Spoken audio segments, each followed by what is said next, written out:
Waalaikumsalam warahmatullahi wabarakatuh. Halo. Hai. Selamat siang. Siang, Bu.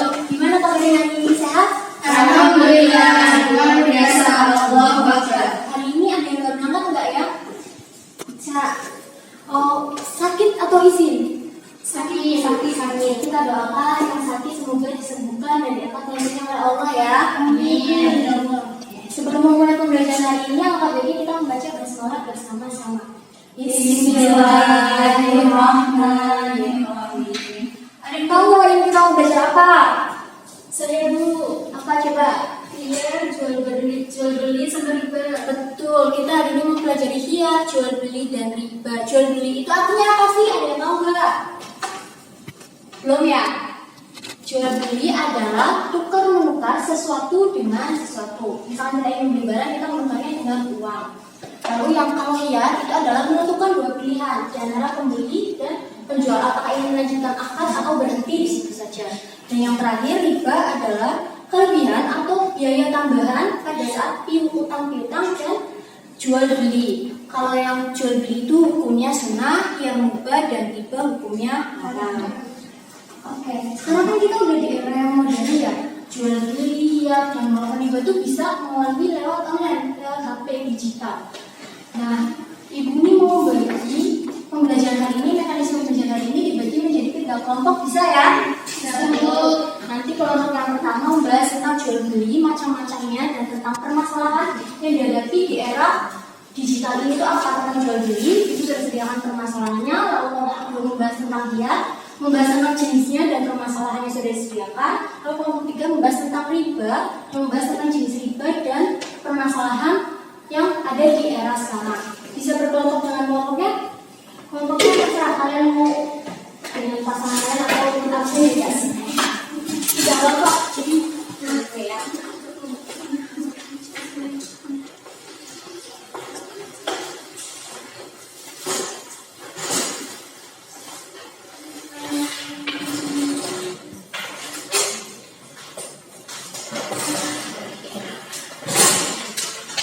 Yang sini kelompok 1, 2, 3 ya.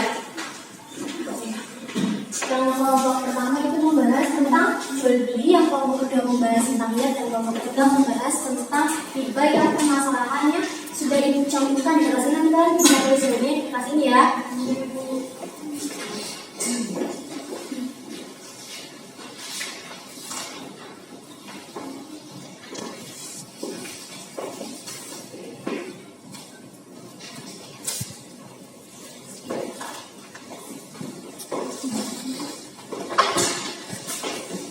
Kalian bisa mendiskusikannya dan merumuskannya menurut pendapat kalian masing-masing sesuai dengan sumber bacaan buku yang tersedia di meja kalian. Ibu beri waktu 30 menit cukup ya?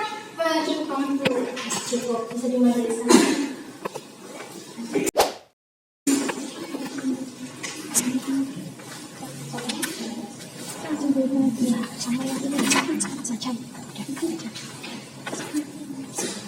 Sulit, Bu.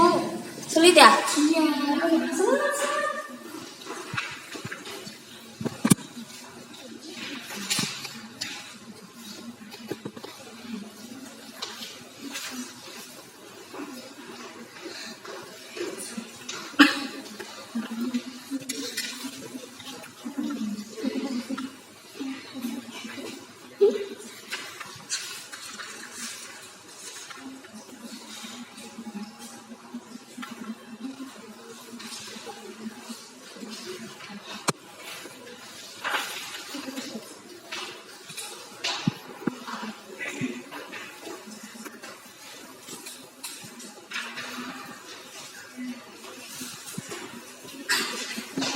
A few moments later. Sudah? Apakah sudah selesai diskusinya? Atau belum? Kurang nggak nih? Sudah ya? Baik, karena waktunya sudah habis dan diskusinya sudah selesai, Ibu minta untuk kelompok 1 memaparkan hasil diskusinya ke depan.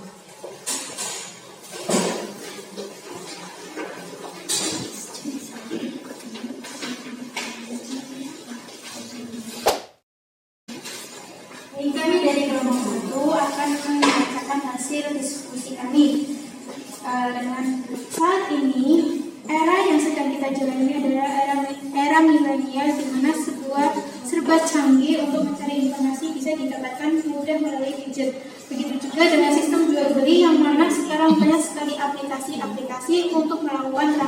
secara online.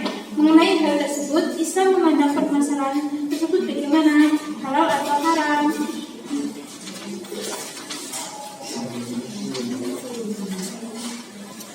Jawabannya dari diskusi kami yaitu sebagaimana hukum asal muamalah adalah al-ibahah atau boleh selama itu tidak ada dalil yang melarangnya. Namun demikian bukan berarti tidak ada rambu-rambu yang mengaturnya. Transaksi online diperbolehkan menurut Islam selama tidak mengundang unsur-unsur yang dapat merusaknya seperti riba, kezaliman, penipuan, pencurigaan dan sejenisnya serta memenuhi rukun-rukun dan syarat-syarat di dalam jual belinya. Transaksi online diperbolehkan menurut Islam berdasarkan prinsip-prinsip yang ada di dalam perdagangan menurut Islam. Khususnya dianalogikan dengan prinsip-prinsip transaksi assalam, kecuali pada barang atau jasa yang tidak boleh untuk diperdagangkan sesuai syariat Islam. Kemudian ada macam-macam jual beli. Yang pertama yaitu jual beli yang sah. Kemudian ada jual beli terlarang. Kemudian ada jual beli yang sah tetapi dilarang oleh agama. Terima kasih kepada selanjutnya kita akan mendengarkan paparan hasil diskusi dari kelompok 2. Silakan maju ke depan untuk memaparkan hasil diskusinya.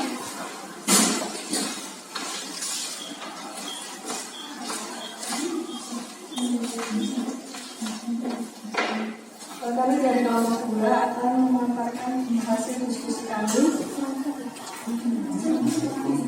Yang pertanyaan, pada sistem jual beli secara online terkadang ada beberapa komplain dari pembeli setelah barang datang, baik dari warna karena tidak 100% sama dengan gambar, salah pilih size dan lain-lain. Di sisi lain tidak ada jaminan retur dari produsen jika alasannya seperti di atas.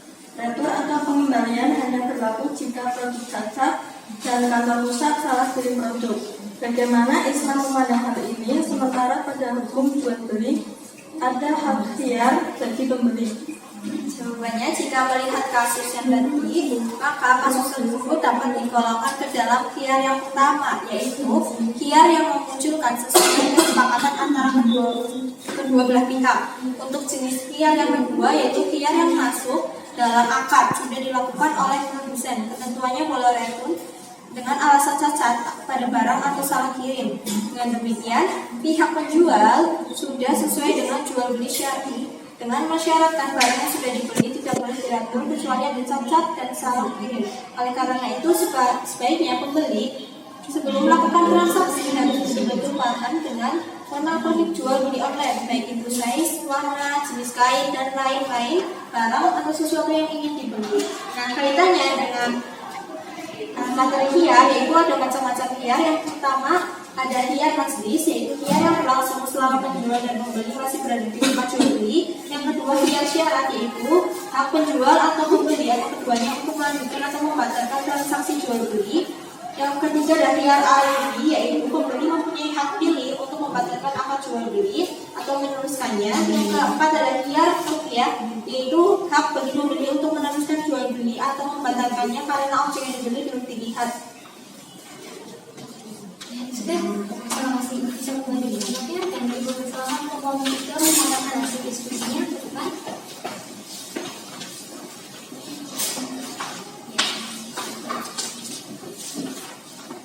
Pertanyaannya yaitu, jika bank Islam tidak beroperasi dengan sistem bunga, bagaimana mereka mendapatkan keuntungan?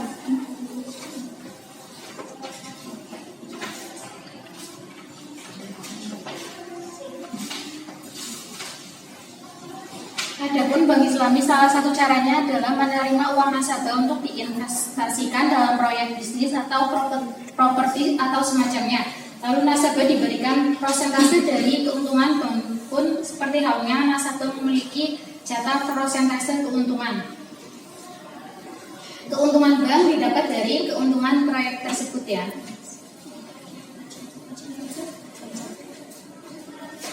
Kemudian dalam fikih muamalah jenis riba dibagi menjadi 4, yaitu yang pertama ada riba fadli, kemudian kedua ada riba qadhi, dan yang ketiga ada riba ya, dan yang terakhir yang keempat ada riba nasi'ah. Bisa kembali ke terima kasih kepada tiga kelompok yang telah memaparkan hasil diskusinya. Ibu rasa kalian sudah paham ya mengenai materi kita hari ini? Ibu sangat berapresiasi kepada kelas ini karena kelas ini tuh kalau pembelajaran sangat aktif, diskusinya juga lancar. Tepuk tangan dulu. Baik, sebelum Ibu memberi kesimpulan tentang pembelajaran hari ini, apakah ada yang ingin ditanyakan? Tidak. Berarti udah pada paham ya tentang materi hari ini. Kesimpulan materi hari ini mengenai yang pertama tadi tentang jual beli di area negara itu hukumnya apa sih kalau kita jual belinya menggunakan hewan itu mubah, hukumnya kembali lagi ke asalnya, asalkan tidak ada dalil yang mengharamkannya. Kalau yang kedua mengenai khiyar itu bagaimana?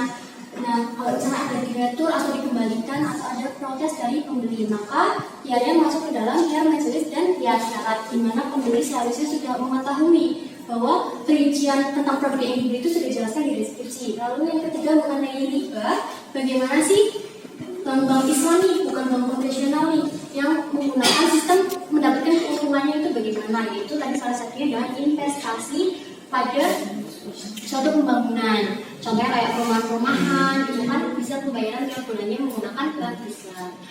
Baik, Ibu ucapkan terima kasih. Ibu minta maaf apabila ada salah kata dan perbuatan yang tidak disengaja, baik ataupun disengaja, tidak disengaja dan disengaja, dimaafin ya.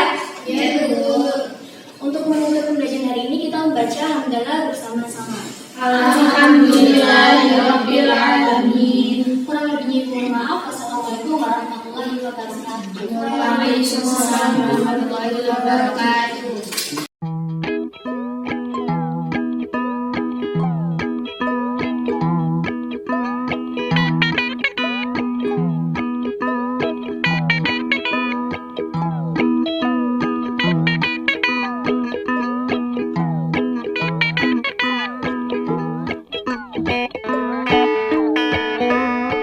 Thank you.